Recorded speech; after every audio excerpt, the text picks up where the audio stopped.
Back to our channel. तर सर्वांना स्वातंत्र्य दिनाच्या हार्दिक शुभेच्छा. तर राजवीराला मी आज भारत माता तयार करणार आहे.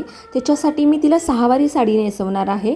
तर माझी एक मोती कलरची सहावारी साडी आहे, ती मी घेतलेली आहे. त्याच्यानंतर ना मी राजवीराच्या हाईटनुसार ना साडी फोल्ड करून घेणार आहे. तर पूर्ण साडी फोल्ड करून घेणार आहे मी. साडी फोल्ड केल्यामुळे ना लहान मुलींना साडी नेसवायला खूप इझी होतं. अशा पद्धतीने छोट्या छोट्या ट्रिक्स आहेत त्या फॉलो केला ना लहान मुलांना साडी नेसवणं फार नाही अवघड वाटत. अशा पद्धतीने मी पूर्ण साडी फोल्ड करून घेतलेली आहे. तर मी इथे एक सॉफ्ट दोरा घेतलेला आहे, त्याची मी गाठ बांधणार आहे. तर साडी पूर्ण ना ह्या दोऱ्यावरतीच नेसवून घेणार आहे मी. जास्तही सैल नाही, जास्तही टाईट नाही, अशा पद्धतीने बांधून घेणार आहे मी. तर मी आता काय करणार आहे, साडीची लेंथ कमी करण्यासाठी ना एक हातभर अंतर सोडून ना फोल्ड केलेली आपली साडी आहे ना ती परत अनेकदा फोल्ड करून घ्यायची आहे. साडीवरती साडी ओव्हरलॅप करून घ्यायची आहे. तर बघा अशा पद्धतीने मी ओव्हरलॅप करून घेतलेली आहे साडी. त्याच्यामुळे साडीची लेंथ कमी होते, त्याच्यामुळे ना निऱ्या कमी होतात. साडीची लेंथ कमी झाली की ऑब्वियसली निऱ्या कमी होतात. त्याच्यामुळं फुडास एकदम जास्त फुगल्यासारखं नाही दिसणार. सहावारी साडीच्या निऱ्या आपल्यासाठी बरोबर असतात, पण लहान मुलांच्यासाठी ना त्या खूप जास्त होतात. त्यामुळे लहान मुलांना अनकम्फर्टेबल फील होतं. त्याच्यामुळे साडीची लेंथ कमी करणं गरजेचं असतं. बाकी मी आपली रेग्युलर साडी कसं नेसतो ना आपण तसंच नेसवून घेणार आहे. तर मी इथं पदरांचं रोल करून घेते.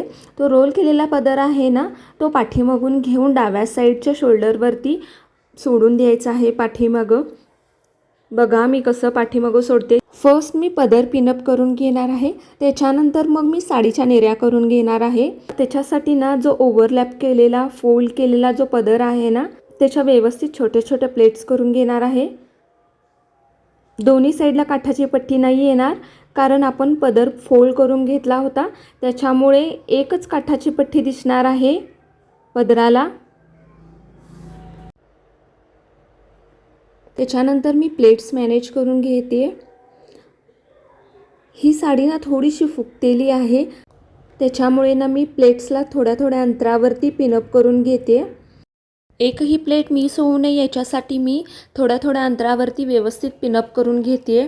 काठापदराची साडी असल्यामुळे ना थोडीशी जाड अशी साडी आहे, त्याच्यामुळे प्लेट्स करायला थोडासा उशीर लागतो. प्लेट्सची साईज मी लहानच ठेवलेली आहे, फक्त पदराचे काठ दिसावेत अशा पद्धतीने मी छोटीशी पट्टी यावी अशा पद्धतीने मी पदर पिनअप करून घेतलेला आहे. तर राजवीराच्या हाईटनुसार म्हणजे गुडघ्याच्या थोडंसं खालीपर्यंत पदर यावा अशा पद्धतीने मी पदर पिनअप करून घेणार आहे. तर ज्या बाकीच्या मी पिना लावल्या होत्या ना पदर व्यवस्थित पिनअप करण्यासाठी, त्या मी पिना काढून टाकलेल्या आहेत. त्याच्यानंतर ना पदर खाली पडू नये याच्यासाठी ना पाठीमागं एक पिन लावून द्यायची ब्लाऊजला धरून. त्याच्यानंतर ना पुढच्या साईडचा पदर आहे ना तो व्यवस्थित करून घेते मी. पुढच्या साईडच्या ज्या पदराच्या प्लेट्स आहेत ना त्या व्यवस्थित मॅनेज करून घेते मी, छान एकमेकांवरती बसतील अशा. आणि व्यवस्थित मॅनेज करून झाल्यानंतर मी पिनअप करून घेते. जशा पुढून आपल्याला प्लेट्स हव्या आहेत ना तशा प्लेट्स व्यवस्थित बसण्यासाठी पिनअप करून घेतलेला आहे मी.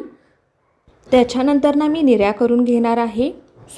साडी व्यवस्थित फिट बसण्यासाठी ना जो पदराकडचा भाग आहे ना तो ओढून घ्यायचा आहे पाठीमागून पुढे आणि तिथं व्यवस्थित पिन लावून घ्यायची आहे. त्याच्यामुळे साडी एकदम परफेक्ट अंगावरती व्यवस्थित स्लिम फिट दिसेल. त्याच्यानंतर ना मी साडीला निऱ्या करून घेणार आहे. आपण स्टार्टिंगला साडी फोल्ड करून घेतली होती ना त्याच्यामुळे खूपशी लेंथ कमी झालेली आहे, त्याच्यामुळे साडीच्या निऱ्या होतील पण तितक्याशा जास्त नाही होणार. त्याच्यामुळे जास्त फुगल्यासारखं साडी नाही दिसणार लहान मुलांना.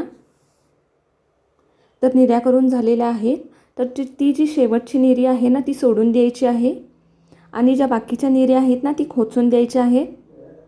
त्याच्यानंतर मी थोड्याशा निऱ्या आहेत ना त्या व्यवस्थित मॅनेज करून घेते, त्याच्यानंतर खोचून देणार आहे.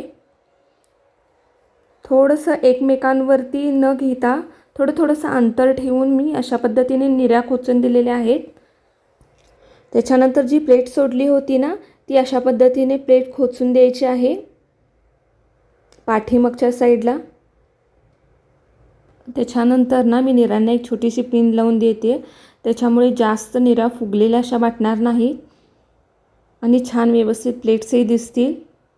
त्याच्यानंतर जो पदर आहे ना पुढून त्यालाही व्यवस्थित पिन लावून देते, त्याच्यामुळे तो पदर एक साईडला नाही सरकणार, बरोबर मधी छानशी पट्टी दिसेल. तर अशा पद्धतीने सहावारी साडी पूर्णपणे नेसवून झालेली आहे. त्याच्यानंतर मी तिरंग्याचा स्टोल किंवा त्याला दुपट्टाही आपण असं म्हणू शकतो, तर तो मी घेते आणि त्याला पिनअप करून देते. त्याच्यानंतर ना साईडला देखील मी एक छोटीशी पिन लावून देणार आहे. अशा पद्धतीने मी पिनअप करून घेतलेला आहे दुपट्ट्याला. त्याच्यानंतर जो तिरंग्याचा स्टोल आहे ना, तो मधून सरकू नये याच्यासाठी सुद्धा मी मध्ये एक पिन लावून घेतलेली आहे. त्याच्यानंतर मी बँगल्स घालून घेते राजवीराला. त्याच्यानंतर मी दोन्ही भुजांवरती ना राख्या आहेत माझ्याकडे अवेलेबल, त्या मी बांधून घेते. जर तुमच्याकडे राखीऐवजी ब्रासलेट्स अवेलेबल असतील तर ते तुम्ही घालू शकता. त्याच्यानंतर मी आता ज्वेलरी घालून घेते. तर माझं हे नेकलेस आहे ते मी घालून घेतलेलं आहे. अशा पद्धतीने मी 3 नेकलेस घालून घेतलेले आहेत जे मोत्याचे आहेत. मी तिन्ही मोत्याचे सेट घातलेले आहेत, त्याच्यामुळे खरंच खूप छान लूक येतो. त्याच्यानंतर मी कंबरपट्टा बांधून घेते. जो पाठीमागं पदर आहे ना, तो सुद्धा कंबरपट्ट्यामध्ये घेते मी. त्याच्यानंतर गाठ बांधून देते. त्याच्यानंतर मी राजवीराला पावडर लावून देते. मी कोणत्याही प्रकारचे कॉम्पॅक्ट पावडर वगैरे नाही आहे लावत, कारण लहान मुलांची स्किन खरंच खूप छान असते. त्याच्यानंतर मी आय शॅडो लावून घेते पिंक कलरच्या शेडचा. दोन्ही डोळ्यांना आय शॅडो लावून घेतलेला आहे मी आता. त्याच्यानंतर मी काजळ घालून घेते डोळ्यांमध्ये. जर तुमच्या मुलीला जर काजळ घालायला प्रॉब्लेम असेल तर तुम्ही ती झोपल्यानंतर सुद्धा घालू शकता किंवा काजळ स्किप केलं तरी देखील चालू शकतं. त्याच्यानंतर मी कपाळावरती गंध लावून घेते. तर आपला साधा चॉकलेटी कलरचा गंध आहे. चॉकलेटी कलरची गंधाची डॉट आहे ना, ती थोडीशी मोठी लावून घ्यायची. त्याच्यानंतर बाजूने ना एकदम छोट्या छोट्या साईजच्या व्हाईट कलरच्या डॉट्स द्यायच्या. अशा पद्धतीने छानसा असा कपाळावरती गंध लावून झालेला आहे. त्याच्यानंतर मी लिप बाम लावून घेते. लिप बाम स्किप करून तुम्ही डायरेक्ट लिपस्टिक जरी लावला तरी देखील चालतं. त्याच्यानंतर मी थोडंसं लिपस्टिक अप्लाय करते ओठांवरती. डार्क रेड कलरचं लिपस्टिक आहे, त्याच्यामुळे खरंच खूप छान लुक दिसतो. त्याच्यानंतर मी हेअरस्टाईल करून घेणार आहे. तर भारत माताच्या लुकसाठी ना केस खूप मोठे लागतात, त्याच्यासाठी मी गंगावन घेतलेला आहे इथं. त्याच्यानंतर मी हेअरस्टाईल अशा पद्धतीने करून घेणार आहे की राजवीराची जी पुढची केस आहेत ना, ती अजिबात कपाळावरती येणार नाहीत. जी पुढची केस आहेत ना, ती पाठीमागं बसण्यासाठी ना मी बॉबी पिन्सनं केस पाठीमागं सिक्युअर करून घेणार आहे. त्याच्यानंतर त्या केसांचे छोटे छोटे पार्ट्स करून घेणार आहे आणि त्यांना प्रिंगाळून ना पाठीमागं बॉबी पिननं सिक्युअर करून देणार आहे. तर अशा पद्धतीने मी केसांना पाठीमागं प्रिंगाळून घेतलेलं आहे. त्याच्यानंतर मी त्यांना बॉबी पिननं सिक्युअर करून घेतलेलं आहे. अशा पद्धतीने पुढची पूर्ण केस आहेत ना, ती पाठीमागे प्रिंगाळून मी बॉबी पिननं सिक्युअर करून घेतलेलं आहे. मी डोक्यावरती किरीट घालणार आहे, त्याच्यामुळे ना जी केस आहेत ना, ती पुढं आलेली चांगली नाही दिसत. ओरिजिनल मोठी केस दिसण्यासाठी ना जी छोटी छोटी केस आहेत ना राजवीराची, ती पूर्णपणे मी पाठीमागं घेतलेली आहेत. त्याच्यानंतर मी आता गंगावन लावून देते. तर ते गंगावन आहे ना, ते डोक्यावरती वरच्या बाजूला मी घेतलेलं आहे.